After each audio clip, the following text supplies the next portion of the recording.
বন্ধুরা, তো আমি আগের ভিডিওতে গান গাওয়ার চেষ্টা করছি, তো জানি না কেমন হয়েছে। তো আপনারা দেখে বলবেন যে মানে শুনে বলবেন যে কেমন হয়েছে। এবার মা গান গাইবে দিয়া কলি, তো আপনারা বলবেন যে কেমন হয়েছে।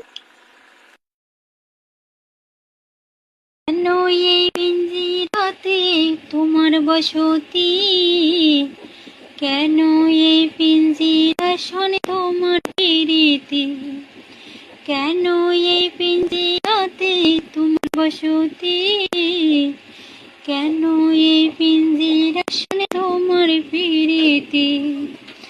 আসা যাওয়া দিনে রাতে ঘরের বাহিরে, আসা যাওয়া দিনে রাতে ঘরের বাহিরে, তোমারে পুষিলাম কত আদরে, আমার মাটির পিঞ্জিরার